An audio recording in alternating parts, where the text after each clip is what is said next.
तारीख 9 अक्टूबर 2012, जगह विंगोरा, स्वात घाटी, पाकिस्तान। वक्त दोपहर करीब 1 बजे। तालिबान के हथियारबंद आतंकी लड़कियों की एक स्कूल बस को रोकते हैं, जबरन उसमें घुसते हैं। बस एक ही सवाल, मलाला कौन है?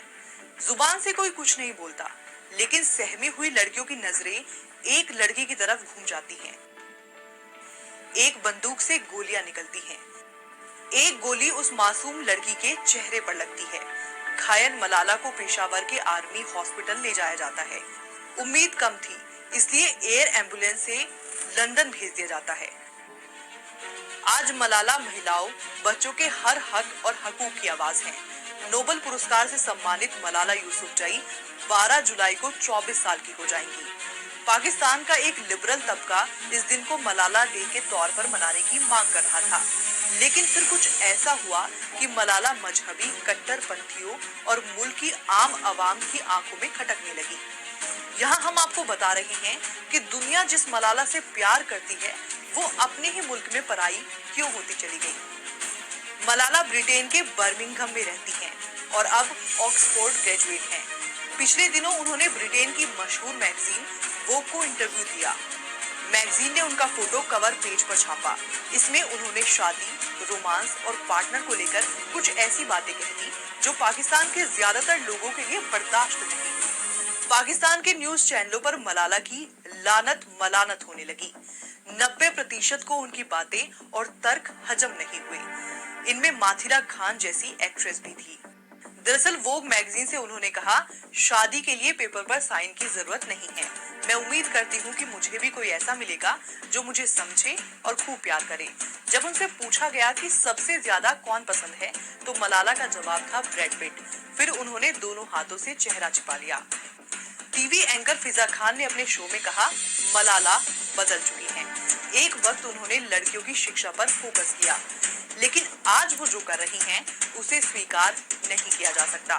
मलाला का शादी के मुतालिक एक नजरिया इस मुल्क के कल्चर और इस्लामी नजरिए से मुताबिकत नहीं रखता, मगर सवाल ये उठ रहा है कि क्या उनके नजरियात जो हैं मगरबी होते जा रहे हैं? क्या मलाला को मगरिब की हवा लग गई है? आई थिंक बहुत सारी जैसे हमारी जो यंग जनरेशन है ना, उनको फॉलो करती है। ठीक है, अब मलाला ही ये बोलेंगी दैट पार्टनरशिप करनी चाहिए, एंड इनडायरेक्टली बहुत ही ढके छुपे अल्फाज में जो मुझे ये लगता है that she is kind of promoting live in relationships.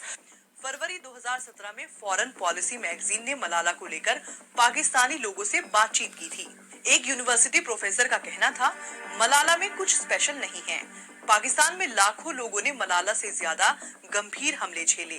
Malala पर तालिबान का हमला सिर्फ नाटक और रचा रचाया ड्रामा था। I call upon Malala Yousafzai to come forward to receive the gold medal and the diploma. Foreign policy magazine के मुताबिक 2014 में मलाला को नोबेल मिला। इसके ठीक 1 महीने बाद all Pakistan private school federation ने एक कैंपेन चलाया। इस संगठन के बैनर तले 1,50,000 से ज्यादा स्कूल हैं। मलाला की ऑटोबायोग्राफी का नाम है आई एम मलाला। इस संगठन ने कैंपेन को नाम दिया आई एम नॉट मलाला। दुनिया का हर बेशऊर आदमी समझता है कि एक मलाला एक ड्रामा है और थी। 2013 में द डॉन में पब्लिश एक पोस्ट में कहा गया, मलाला पर हमले की कहानी अमेरिकी खुफिया एजेंसी CIA के मिशन का हिस्सा थी, जिसके जरिए अमेरिका ओसामा बिन लादेन तक पहुंचा था। ऐसा नहीं है कि मलाला की बातों या बयानों से सिर्फ पाकिस्तानी ही खफा होते रहे हैं। नोबेल पुरस्कार हासिल करने के ठीक अगले दिन उन्होंने कश्मीर पर कहा था, वहां के लोग और खासकर बच्चे घर से निकलने में डरते हैं। बच्चे स्कूल नहीं जा पाते। इस पर भारत में उनका काफी विरोध हुआ।